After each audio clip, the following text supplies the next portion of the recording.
चलिए जय हिंद बच्चों। और बताएं कैसे आप सब। आज हम लोग का टॉपिक है क्लास 10 मैथ यूपी बोर्ड का प्रायिकता। प्रोबेबिलिटी क्या है, आज इससे संबंधित बहुत इंपॉर्टेंट महत्वपूर्ण बातें हम लोग जानेंगे। कुछ प्रायिकता के संबंधित ऐसे फार्मूले हैं, ऐसे टिप्स हैं जो मैं आपको बताऊंगा और आप आधे घंटे में पूरी प्रायिकता प्रश्नावली के सवाल लगा लेंगे। समझ में आई? तो आप बहुत इत्मीनान से वीडियो को देखिएगा। आज मेरा प्रायिकता का ये बेसिक क्लास कैसा लग रहा है जरूर बताइए कमेंट सेक्शन में। कंटिन्यू यूट्यूब पर मैं पढ़ाई रहा हूँ क्लास 10 और यूपी बोर्ड के जितने भी बच्चे हैं सबको टारगेट में लेकर सभी बच्चे वीडियो को देखें, अंत तक जरूर देखें, फिर लाइक शेयर कमेंट जरूर करें। देखिए बच्चों, प्रायिकता जिसको इंग्लिश में हम लोग कहते हैं प्रोबेबिलिटी। आपको मैं बताऊं कि प्रायिकता जिसे हम व्यवहारिकता की भाषा में बोल सकते हैं संभावना। क्या बोल सकते हैं? संभावना बोल सकते हैं। समझ में आई? प्रायिकता जिसको हम व्यवहारिकता के भाषा में संभावना बोलते हैं। प्रायिकता क्या है, इसकी परिभाषा क्या है? किसी घटना के घटित होने की संभावना को प्रायिकता कहते हैं।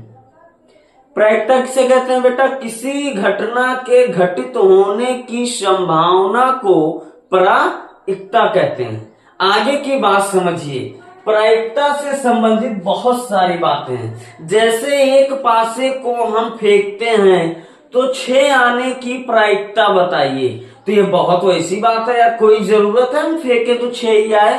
5 भी आ सकता है, 3 भी आ सकता है, 4 भी आ सकता है, 2 भी आ सकता है, 1 भी आ सकता है। बहुत सारी संभावनाएं हैं।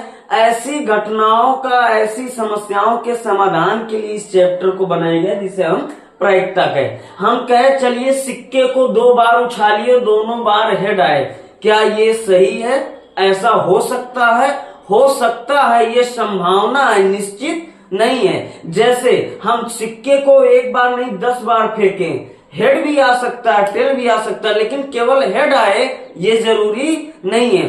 तो ऐसी समस्याओं के समाधान के लिए प्रायिकता बना। प्रायिकता से संबंधित और चीजों को समझो। आप परिभाषा जान गए, किसी घटना के घटित होने की संभावना को प्रायिकता कहते हैं। क्या समस्या थी कि ये चैप्टर बना, आप ये जान पाए। आगे समझिए। देखिए, प्रायिकता लगाने के लिए केवल 4 पॉइंट आप पढ़ लो बेटा। क्या?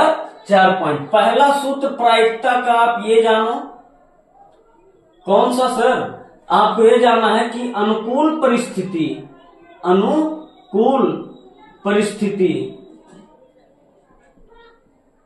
बटा कुल परिस्थिति। एक फार्मूला ये। इससे आप ये मान लो कि प्रश्नावली जो आपका 14.1 ऐसा है, 14.1 का जितने भी सवाल हैं आप उसको 50% सवाल इसी फार्मूले पर लगाएंगे। ठीक, आगे देखिए।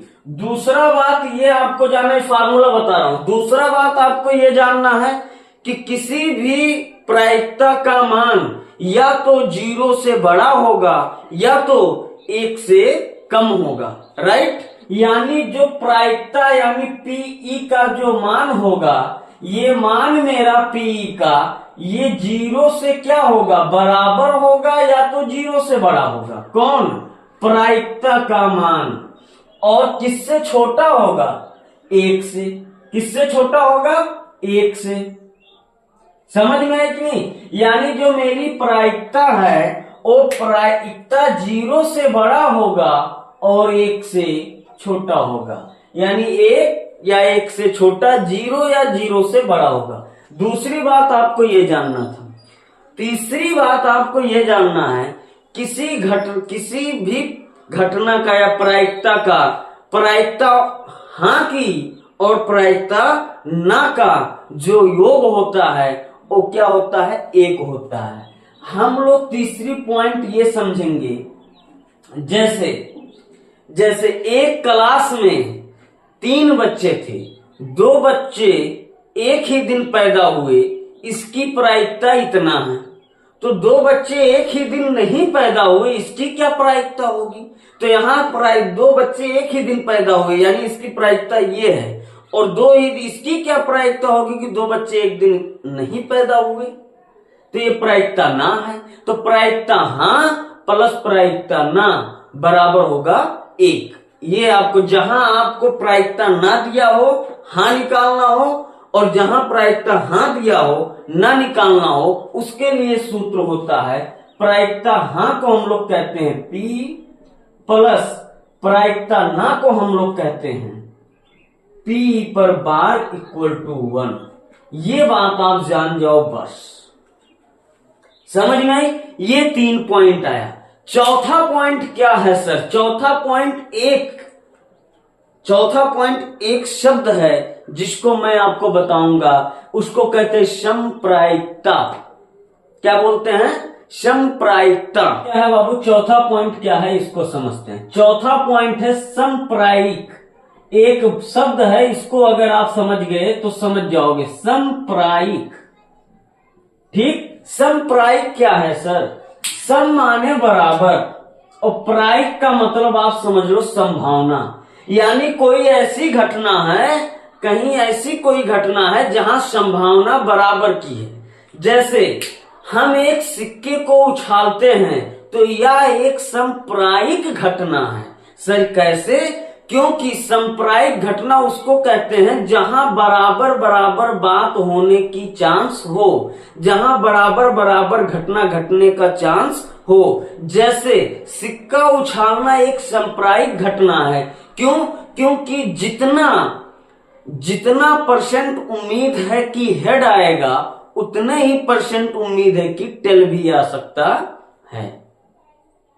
समझ में आई कि नहीं आई? आई कि नहीं आई? तो सिक्का उछालना एक क्या है? समप्रायिक घटना है। जैसे कोई औरत प्रेग्नेंट है और उसकी डिलीवरी के टाइम पर बच्चे का पैदा होना यानी संतान की उत्पत्ति होना, उस समय यानी बच्चे का पैदा होना, यह एक समप्रायिक घटना है। कैसे सर? क्योंकि इंसान यानी जो औरतें हैं वो केवल क्या, या तो दो ही चीज हो सकता है, या तो लड़का पैदा होगा या तो लड़की। यानी जितना उम्मीद है कि लड़की पैदा होगी, उतने ही उम्मीद है लड़का पैदा होना। यानी बच्चा पैदा होना यह भी एक समप्रायिक घटना है। ये सब घटनाएं किसके अंतर्गत आएंगी? समप्रायिक में आएंगी। कैसे? क्योंकि जितना उम्मीद लड़का पैदा होने का है, उतना ही उम्मीद लड़की पैदा होने का है। बात समझ में आई कि नहीं? तो यह एक समप्रायिक घटना है। जैसे आपका ऑप्शनल सवाल है, आपने 4 ऑप्शन दे रखा, का खा गा घा, आपने एक पर टिक मार दिया, आपने टिक लगा दिया। ये भी एक समप्रायिक घटना है। यानी सत्य असत्य छांटना ये समप्रायिक घटना है। क्यों? क्योंकि आप अपने हिसाब से टिकअप भले करो, लेकिन 2 ही काम हो सकता है, या तो सत्य होगा या तो असत्य। यानी गुरुजी एक ही कॉन्सेप्ट समझना है कि यहाँ 50% आशा है कि सत्य भी होगा और 50% आशा है कि असत्य भी होगा। यानी ऐसी घटनाएं जहां बराबर बराबर होने की संभावना यानी घटने की संभावना हो, उस घटना को हम समप्रायिक कहते हैं। ये चौथा पॉइंट, ये इतना पॉइंट आप याद रखिएगा। समझ में आई? इस प्रकार वीडियो को ही क्लोज करते हैं। वीडियो कैसा लगा जरूर बताइए।